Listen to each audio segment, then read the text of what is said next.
Hello and welcome back. In the previous lectures, we looked at solution thermodynamics and we defined what are known as partial molar properties. We looked at several relations amongst the partial molar properties. And then we looked at the phase equilibrium problem in detail, where we said the chemical potential for each of the species in a phase needs to be same. So to be able to solve the phase equilibrium problem, we equate the chemical potentials, but it turns out that chemical potential is an abstract concept, and to be able to relate it better to physical reality, we brought in a new quantity which is known as fugacity. What we'll do in this lecture today is look at some examples trying to calculate partial molar properties, given some of the partial molar properties, calculate other partial molar properties, and also how to calculate fugacity of a pure species given an equation of state. We'll look at a few more examples. We have done some examples in the previous lectures. Let's look at a few more examples in this lecture. So to begin with, we're given the partial molar excess Gibbs free energy for component 1 in a binary mixture, that is G1 bar E. Remember, the superscript E stands for excess quantity, G is the Gibbs free energy, the subscript 1 is for component 1, and the over bar on top of this indicates the partial molar property. So in that sense, G1 bar E is the partial molar excess Gibbs free energy for component 1. We're given a relation for this in terms of a parameter A, and the composition X1. So in that sense, A is a quantity which will depend on temperature and pressure of the mixture, but then for now we're looking at a given temperature and pressure. G1 bar E is given to be A times 1 minus X1 whole square. And we need to find expressions at the same conditions for G2 bar E and the excess Gibbs free energy GE. Let's see how we can solve this problem. Now, if you recall, the way the two excess quantities are related to one another, G1 bar E and G2 bar E are related to one another at constant temperature and pressure, is via the Gibbs-Duhem equation, which says X1 d G1 bar E plus X2 d G2 bar E equals 0, or sigma Xi d Gi bar E is 0. This is true at constant temperature and pressure. So we'll maintain the temperature and pressure conditions constant. At these conditions, we want to know how G1 bar E and G2 bar E are related to one another. So if I expand this for a binary mixture, it will be, like I said, X1 d G1 bar E plus X2 d G2 bar E is 0. And both G1 bar E and G2 bar E at these conditions of temperature and pressure are going to be functions of mole fraction. So we'll take this derivative with respect to one of the two mole fractions, let's say X1. So the Gibbs-Duhem equation now will read X1 d G1 bar E by dx1 plus X2 d G2 bar E over dx1 equals 0. So since I know G1 bar E, I can use this relation and try to calculate G2 bar E. Let's see how we do that. Now, let me try to find the derivative first. D of G1 bar E over dx1 from the given equation is derivative of A times 1 minus x1 whole square, right, over dx1. A is a parameter that is independent of composition, so we can bring that out. So this will be 2 times, or negative 2 times A times 1 minus x1. The negative sign is because x1 has a negative sign in front. So this is the derivative I'm looking at. Right, let's give these equations some numbers. Let me call this as equation 1 and this as equation 2. What I'll do is I'll put the result from equation 2 into equation 1, right? Then equation 1 becomes x1 times negative 2a into 1 minus x1 plus x2 dg2 bar e over dx1 equals 0. I can substitute, or I can simplify this equation, and it will become x2 dg2 bar e over dx1 is going to be, the negative sign, we'll take it to the other side, so it will be 2a x1 1 minus x1. And remember, 1 minus x1 in here is, since it's a binary mixture, this is x2, and that x2 will cancel out with this x2. So in effect, what I will have is derivative of g2 bar e over dx1 is going to be simply 2a x1. This is the derivative I'm looking at. Now, if I'm interested in g2 bar e, I can integrate this equation with respect to x1. So this becomes g2 bar e is going to be integral of 2a x1 dx1. If I integrate, it will be a times x1 squared over 2, and then I have a 2 there plus some constant. Let's call that as c1. And that makes g2 bar e to be equal to a x1 squared plus a constant c1. We'll come back and look at how to calculate this constant c1, but that is the form of the expression we are looking at for g2 bar e. Now remember, when we say constant, it is a constant that is independent of composition because the integration is being performed with respect to composition. It might depend on temperature and pressure just as A can, right? For now, we'll hang on to this equation 3. What we'll do next is try to calculate the total excess Gibbs, or the molar excess Gibbs free energy, GE, not the partial molar, but the molar excess Gibbs free energy of the mixture, GE first. And once we calculate GE, we'll try to look at properties of GE and see if we can estimate, or if you can say something about this constant C1. So we'll move on to the next step for now.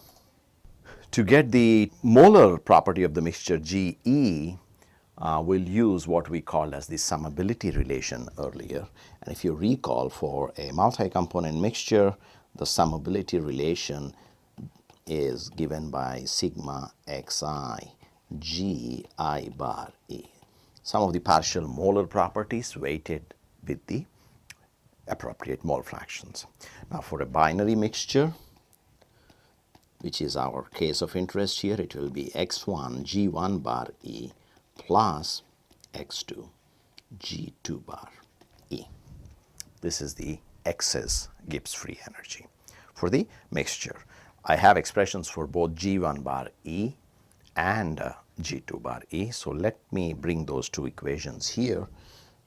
So GE is going to be x1 times g1 bar E is a times 1 minus x1 whole squared plus x2 g2 bar E is a times x1 squared plus the constant c1.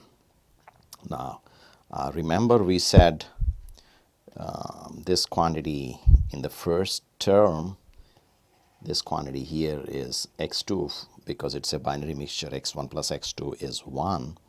So what this will make is GE is going to be equal to a times x1 x2 squared plus a times x1 squared x2 from the second term plus the constant c1 times x2. This would be the final expression I have for the excess Gibbs free energy of the mixture, right? I can simplify this a little bit more. GE is going to be a times x1 x2 from the first two terms times x2 plus x1 plus c1 times x2. And because this is a binary mixture again, x1 plus x2 is simply 1. So that equation will then simplify to GE is going to be A times x1, x2 plus the constant C1 times x2. This is my expression for the total Gibbs free energy of the mixture 4. Let's call that as equation 4. Now, we still have the constant C1 in there, which we could not get from the earlier integration. Let's see if I can estimate it. Now, recall one of the behaviors for excess properties. We set the excess properties at both the pure component limits x1 going to 1 or x2 going to 1. The excess property needs to go to 0 because it's mostly made of either pure 1 or pure 2. If that be the case, limit, right, limit of x1 going to 0, GE, or let's say x1 going to 1, this will be the pure component limit for 1, which means x2 is going to 0, GE should be equal to 0, and limit of x1 going to 0, which is x2 going to 1, this is pure component limit for 2, GE should be 0. Again, at both these limits, the excess property should go to 0. Now, if I apply these two requirements to equation 4, right, let's see what happens. Limit of x1 going to 1, x2 going to 0, GE is A x1 x2 plus C1 x2, and this will be, since x2 appears in both the terms and it is going to 0, this will go to 0. So no problem with the first limit, it will be obeyed by equation 4. If I look at the second limit, limit of x1 going to 0, x2 going to 1, GE again is A x1 x2 plus C1 x2 from equation 4. x1 is going to 0, so the first term disappears, x2 is going to 1, so the second term will be C1. And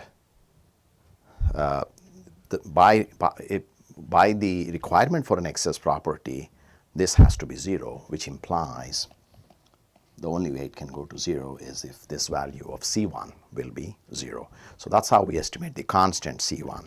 It needs to be 0 in this scenario. So once we have the C1 value, I can go back and write both the partial molar property G2 bar E from equation 3. If you look at equation 3, it is AX1 squared plus C1, and now C1 is determined to be 0. So G2 bar E will be simply AX1 squared. It will be simply AX1 squared. And GE, the molar excess Gibbs free energy, is going to be simply A times X1, X2. So these are the two expressions we are looking at, or we wanted to solve in this particular problem. So again, essentially what we are using is relating the partial molar properties via the Gibbs-Duhem equation. It needs to be satisfied always.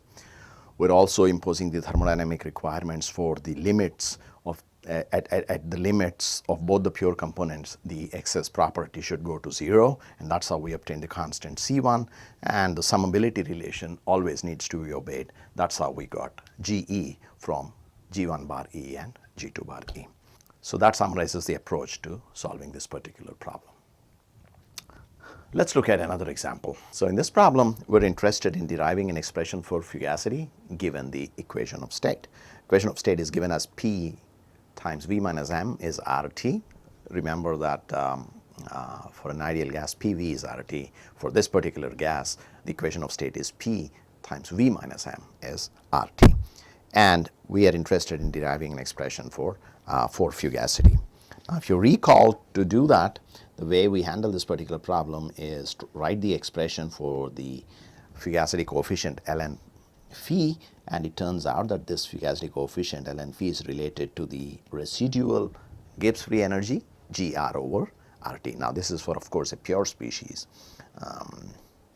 right? And since it is related to the residual Gibbs free energy, the way we have handled it earlier, if you recall what we did for real equation of state, is write the residual Gibbs free energy in terms of the integral 0 to p z minus 1 dp over p. Z is the compressibility factor, and which we get from the equation of state, and then we need to integrate that z minus 1 by p from 0 to p. So what this essentially implies then is that the Fugacity coefficient ln phi is also going to be given by the same expression z minus 1 dp over p.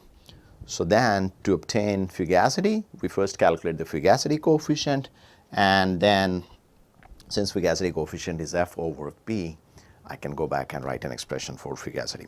First, let's solve for the Fugacity coefficient from the given equation of state.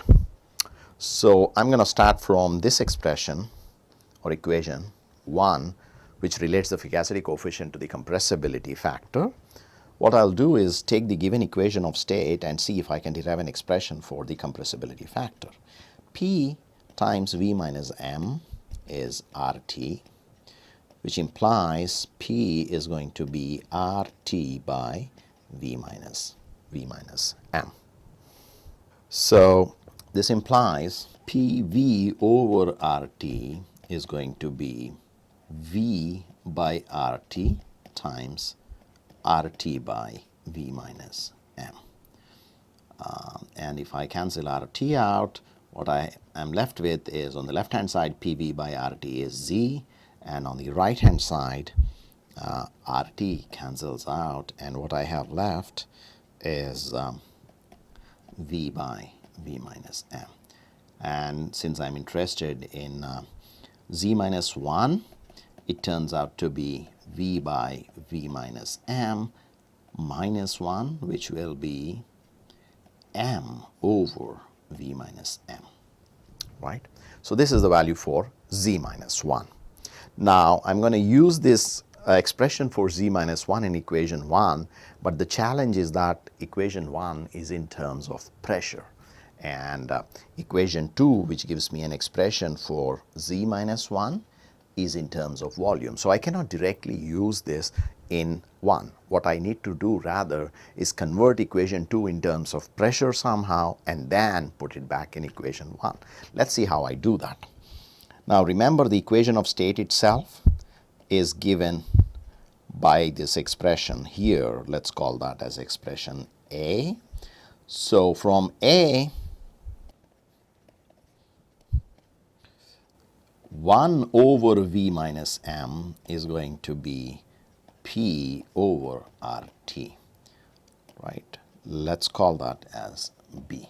So I'm just rewriting the given equation of state to get 1 over V minus M. Let's call that as B. Now what I'll do is I'll put B in equation 2. So essentially this is what I'm going to do. I'm going to take this equation here and put it in this expression for Z minus 1 over there. If I do that, right, equation 2 reads Z minus 1 is M by V minus M.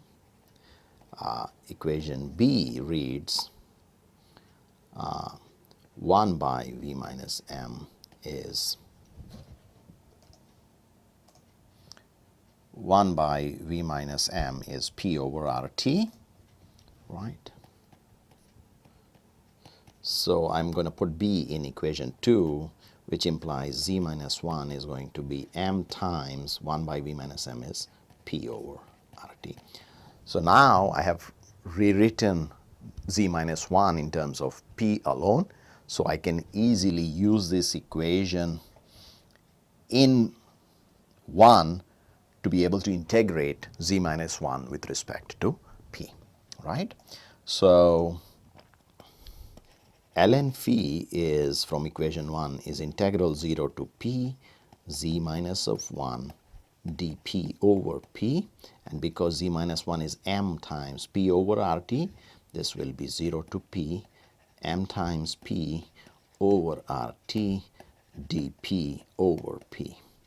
And so that is essentially integral 0 to P M over RT dP. the parameter m, r and t are independent of pressure, so they can come out, and this integral evaluates to simply mp over rt. So that's the expression we have for ln phi.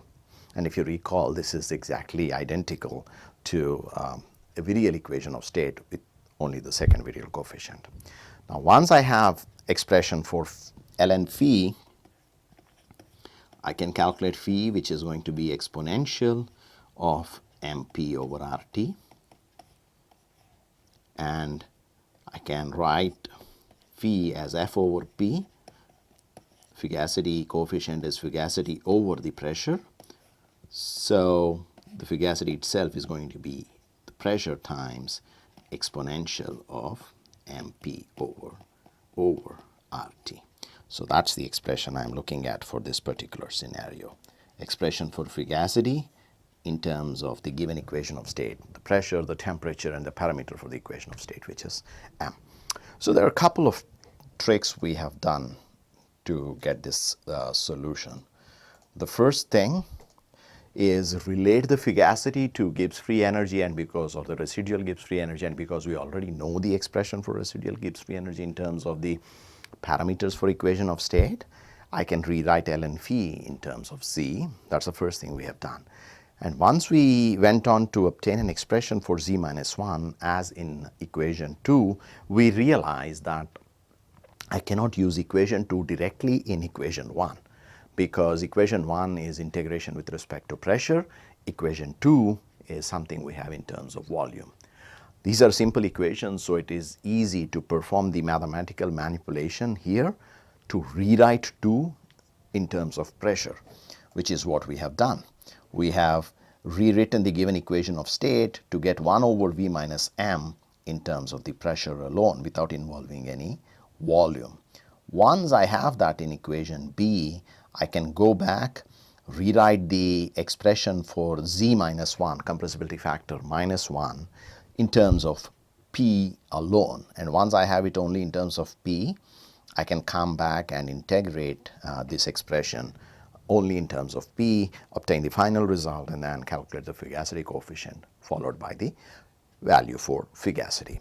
Now, if it is not easy to do this manipulation and obtain an expression for z minus 1 only in terms of P, then it will not be possible to do this particular integration, and we'll have to resort to other methods. Remember, we have done something like that for residual Gibbs free energy when there is a cubic equation of state.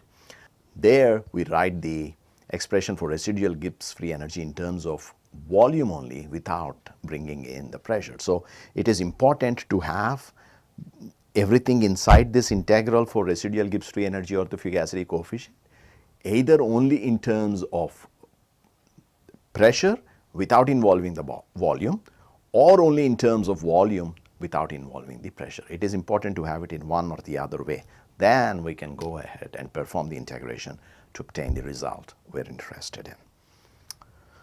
All right, so that completes this particular problem. Let's move on to the next one. Here we have an equation of state, which is something similar to the previous expression with an additional term added to P here. P plus n by v square root of t times v minus m is RT. This is our equation of state. The values of the parameters m and n for this particular equation of state are given to us. What we are interested in is finding the fugacity of the particular fluid in bar at a given temperature, which is 373 Kelvin, and the molar volume is 305, 10 power minus 6 meter cube per mole. So the temperature and molar volume are given to us. Once temperature and molar volume are given, we can always go back and use the equation of state to find the pressure. But so everything else is fixed, of course, because it's a pure species. But for now, what we're interested in is calculating the fugacity of the fluid given this particular equation of state. Let's see how we solve this particular problem. What we'll do again is try to write the equation for fugacity coefficient first, right? And let's write that. ln phi is gr over rt. And now, as in the previous problem, I can use an expression for GR over RT in terms of the compressibility factor Z, but then I should be able to write the final expression inside the integral only in terms of pressure, which is not going to be possible in this scenario because it is cubic in volume.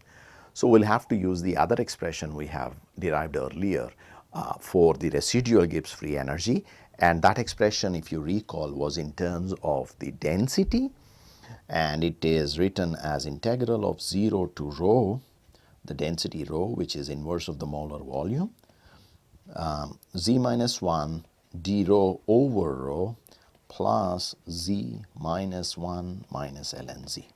This is the expression we have written for residual Gibbs free energy when we had a cubic equation of state.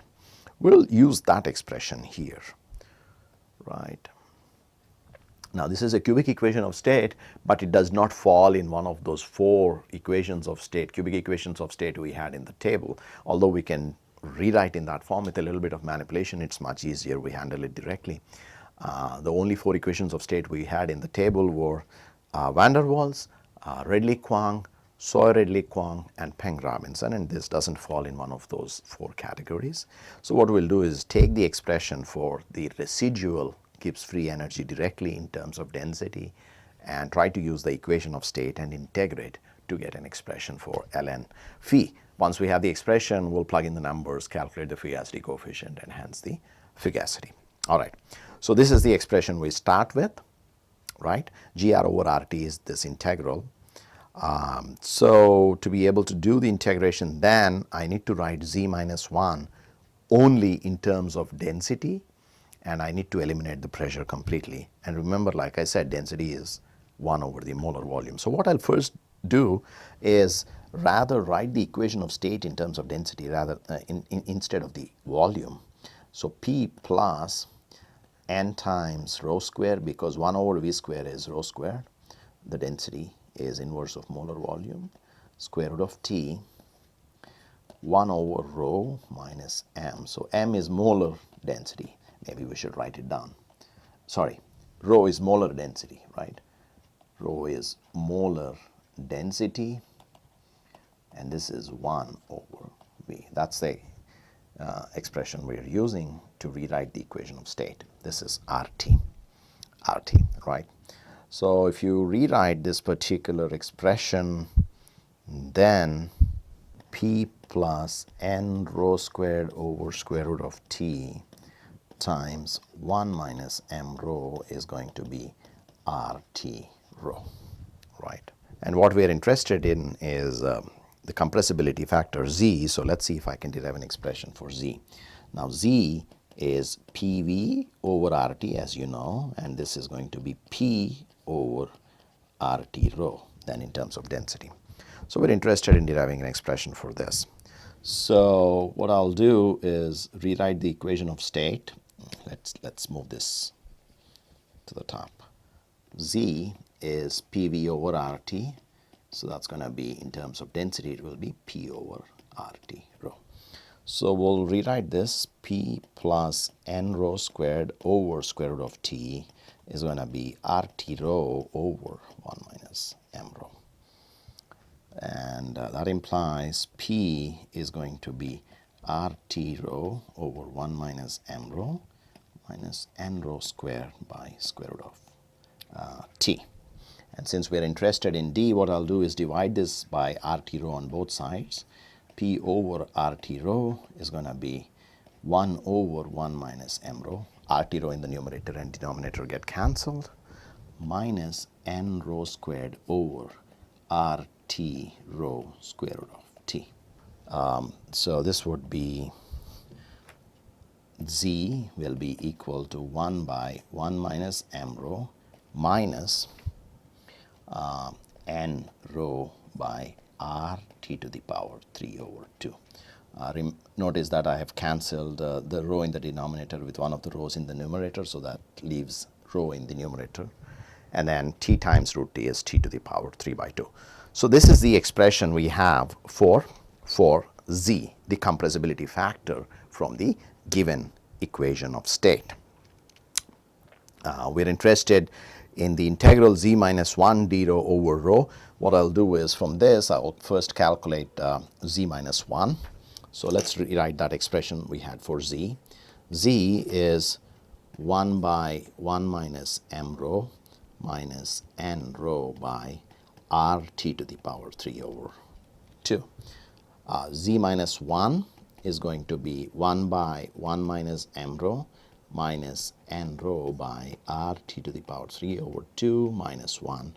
So that would be 1 minus 1 plus m rho by 1 minus m rho. I'm combining the first and the last terms, and RT to the power 3 over 2.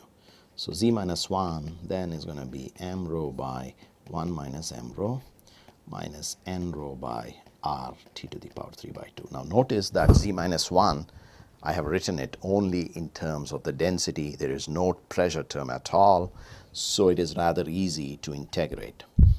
The first term I have in equation for the residual Gibbs free energy or the Fugacity coefficient is integral of z minus 1 d rho over rho. So let me handle that first term.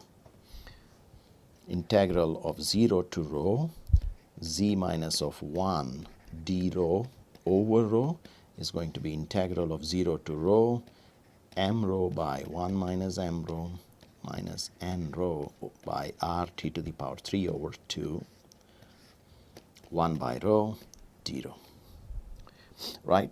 And that will simplify to integral 0 to rho m by 1 minus m rho minus n by RT to the power 3 over 2 d rho, right? The rho here will get cancelled with these rho's. So that's the expression I have for the integral. And if I simplify that integral, what I will end up with is integral of 0 to rho z minus of 1 d rho over rho is going to be the integral of the first term will be m by minus m ln of 1 minus m rho, and the integral of the second term is going to be n rho by RT to the power 3 over 2. That will be the value of the integral, and if we simplify that, it will be integral of 0 to rho z minus of 1 d rho over rho is going to be negative ln 1 minus m rho minus n rho by RT to the power 3 over 2. Right? So this is the final expression for the integral evaluated in terms of densities for the given equation of state. What we'll do is take this expression and put it in equation 1 to get an expression for ln phi. So ln phi then is going to be the integral value minus ln 1 minus m rho minus n rho by RT to the power 3 over 2 plus z minus 1 minus ln z. This is the final expression we have for the Fugacity coefficient. Let's call that as equation 2. Now if you look at this equation, all we have is the densities and the compressibility factors that appear on the right hand side. Now to be able to calculate a numerical value, then I need both the density as well as the compressibility factor z, right? So let's see what numbers are given to us. I have the values of the parameters m and n here, right? I have m, I have n. What I'm given is the molar volume V, so I need to use this expression 1 over V to calculate the density rho. I do not have the compressibility factor, but what I can do is use this expression, rewritten form of equation of state. Let's call that as A. I can use this expression A to calculate the compressibility factor Z, and again A involves only the temperature and the density apart from the two parameters m and n. So that's going to be our strategy then. From the given values of the temperature m and n as well as the molar volume, we'll convert it into density. Once we have these, we can calculate the compressibility factor Z in terms of A, from equation A, and then we'll use that value of Z and the density and the other given values to calculate ln phi. All right, so let's then rewrite these two equations on the next slide. Equation A is a rewritten form of the given equation of state in terms of the compressibility factor. Z is 1 by 1 minus m rho minus n rho by r t to the power 3 over 2. 1 by 1 minus m rho minus n rho by r t to the power 3 over 2. And equation 2, we had an expression for ln phi, and it's given as ln phi equals minus ln 1 minus m rho minus n rho by r t to the power 3 over 2, right, plus z minus 1 minus ln z. So this is equation 2 for the Fugacity coefficient. So from the given data, we need to calculate the density and the compressibility factor then. The given data says the molar volume V is 305.7 into 10 to the power negative 6 meter cube per mole. What this implies is the density rho is going to be 1 over the molar volume, and that value evaluates to be 3,271.2 moles per meter cube. So we have simply taken the inverse of molar volume to get the molar density, or rho. Once I have rho, we also know the temperature T is given to be 373 Kelvin. Right. So what I'll do is I'll put them in a box. We're also given the two parameters m and n. We'll use SI units throughout. So m is 42.8 and n is 6.378.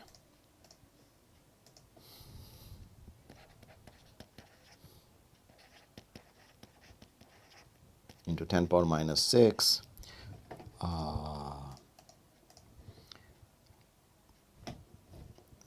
Meter cube per mole, Pascal meter cube per mole inverse Kelvin. Meter cube mole, Pascal meter cube, meter power 6, mole to the power 2, Kelvin to the power half. These are the values given to us, so I'll just put them in this box so that we know that these are the given, this is the given data. And from this data, what I have calculated is the density rho first. And the second thing we'll calculate is use this density to calculate Z from equation 2. It is 1 by 1 minus m rho minus n rho by r t to the power 3 over 2. And this turns out to be 0.814 if I substitute the numerical values.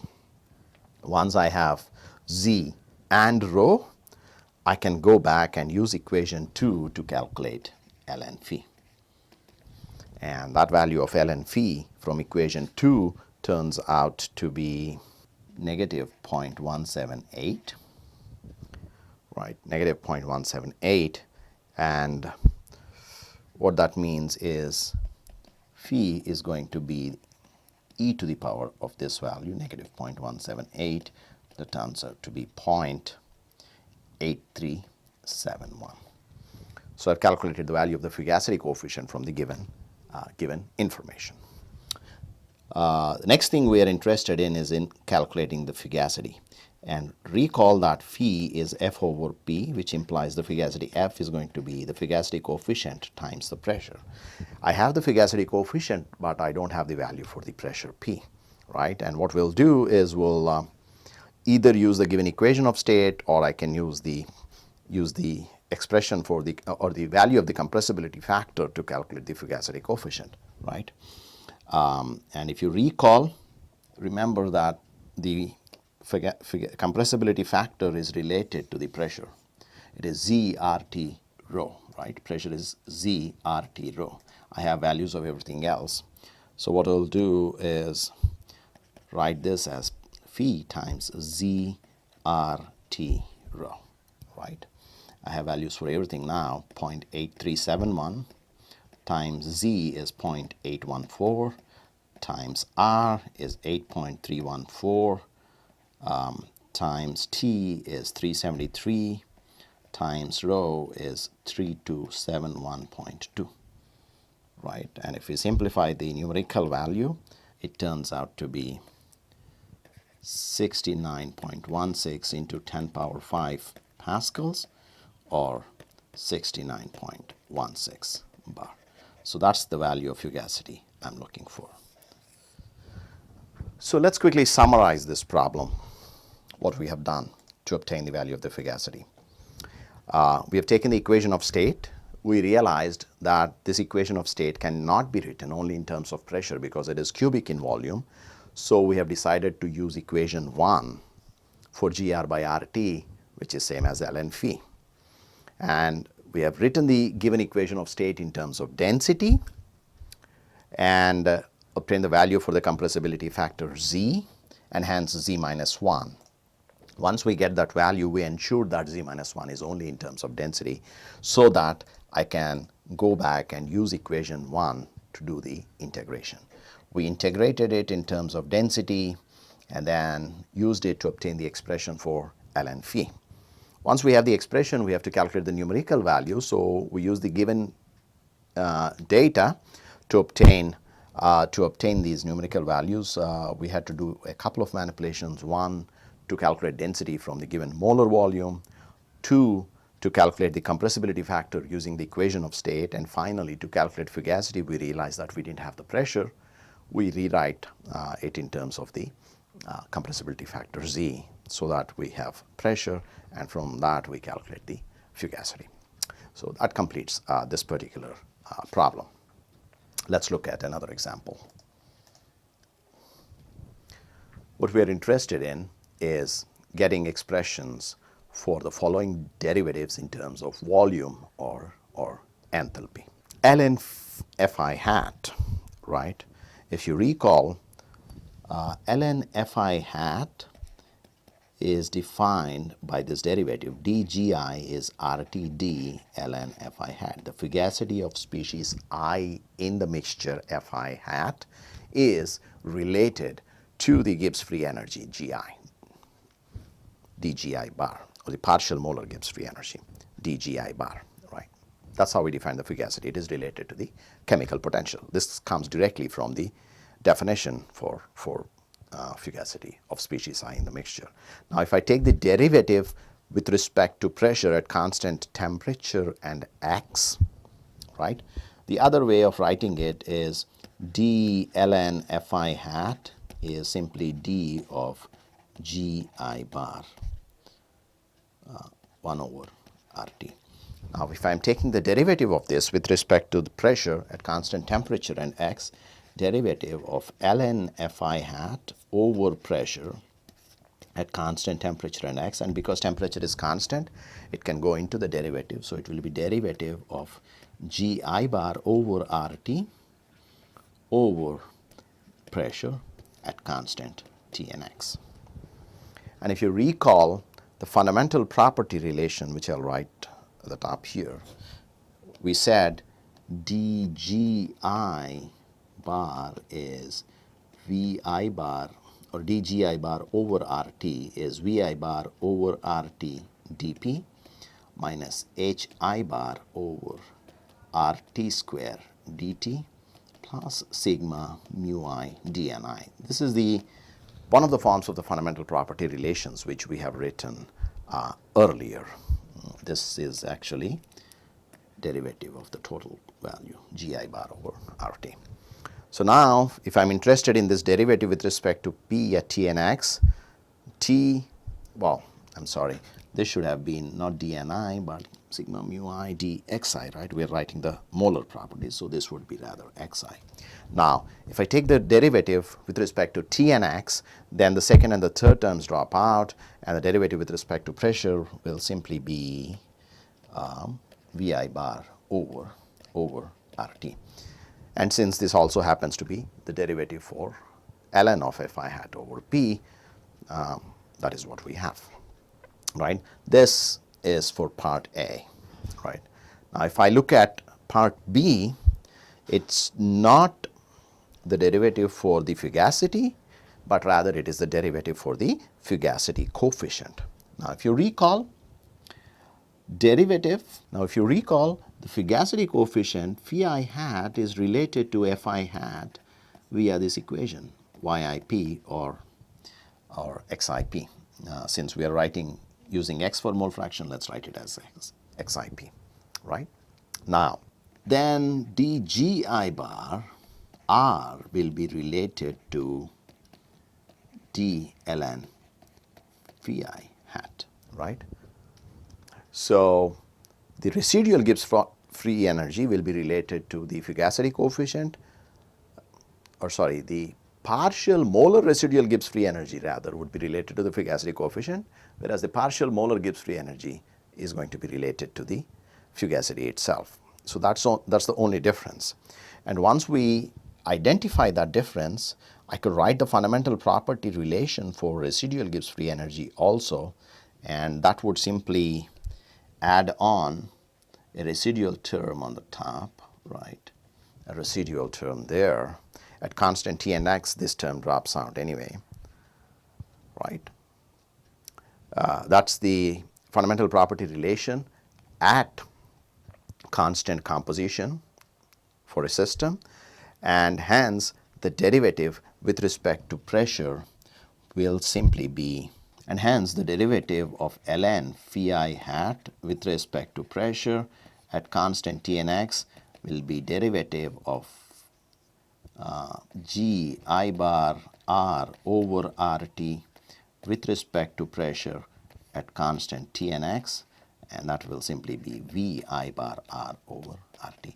So the essential difference between the two derivatives, the first and the second, one for fugacity, the other one for fugacity coefficient, is that in the first case it is the partial molar volume Vi bar over RT, and in the second case it is residual partial molar volume, which is Vi bar R over RT. That's the only difference between these two derivatives. Now, the third and the fourth derivatives are with respect to temperatures. I'm interested in the derivative of ln Fi hat over temperature at constant P and X. And again, we'll identify this as the derivative of Gi bar over RT with respect to temperature at constant P and X, just like we did for the derivative with respect to pressure. This time it's with respect to temperature, but it's still related to the derivative of Gi bar by RT. And because of the fundamental property relation, this derivative would turn out to be negative of Hi bar over RT square. Right? So the derivative with respect to temperature for the logarithm of fugacity is Hi bar over RT square. And similarly, for fugacity coefficient, just like the earlier scenario for pressure, it will be the derivative of Gi bar R over RT with respect to temperature at constant P and X, and that will be Hi bar R, the residual partial molar enthalpy over RT square, negative Hi bar R over RT square. So these are the four derivatives we are interested in. All of them can be obtained readily from the fundamental property relation, and identifying that fugacity or fugacity coefficient are related to the partial molar Gibbs free energy or residual partial molar Gibbs free energy. All right, let's solve one last problem for today before we wind up. We want to show that the residual Gibbs free energy G R by RT is sigma xi ln phi hat. And the second part, we want to show that sigma xi d ln phi hat at constant T and P is 0. Let's see how we do that. It's almost, it's very easy if we recall what we have done in the previous problem. So let's give this some numbers A and B. Let's look at part A first. Now recall that dg I bar r, the residual Gibbs free energy, is related to the Fugacity coefficient via this relation, right? Right? And by definition, we make sure that for ideal gas, the residual Gibbs free energy is 0. So by definition, ideal gas, the Fugacity coefficient will be equal to 1. So if we take that, then essentially ln phi I hat is g I bar r over RT, right? ln phi I hat is a partial molar property with respect to gr over RT. So I can write that gr over RT via summability relation is sigma xi gi bar r over RT, and I can replace this gi bar over RT with ln phi, so it will become xi ln phi hat. So that's how we derive this particular expression. Essentially, it is the part that we identify ln phi hat is a partial molar property, just like gi bar r over RT, and it is related to gr over RT. So we use the summability relation to obtain this particular expression. Once we identify this, the second part is almost straightforward. ln phi hat is a partial molar property, and by Gibbs-Duhem equation,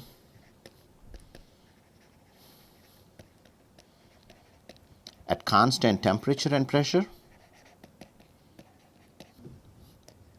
sigma xi d mi bar, in this case, let's say the partial molar property we're interested in is the residual Gibbs free energy gi bar r over RT, needs to be equal to 0, right? Since gi bar r over RT is a partial molar property, sigma xi, the derivative of that, should be equal to 0 at constant temperature and pressure via the Gibbs-Duhem equation. And because we have identified dgi bar r over RT as d ln phi hat, it simply means that sigma xi d ln phi hat also needs to be equal to 0 at constant temperature and pressure. So this automatically follows from the definition of the Fugacity coefficient and the Gibbs-Duhem equation. So that completes this particular problem. Thank you for watching this video today. We'll come back in the next class and continue our discussion on solution thermodynamics. Thank you.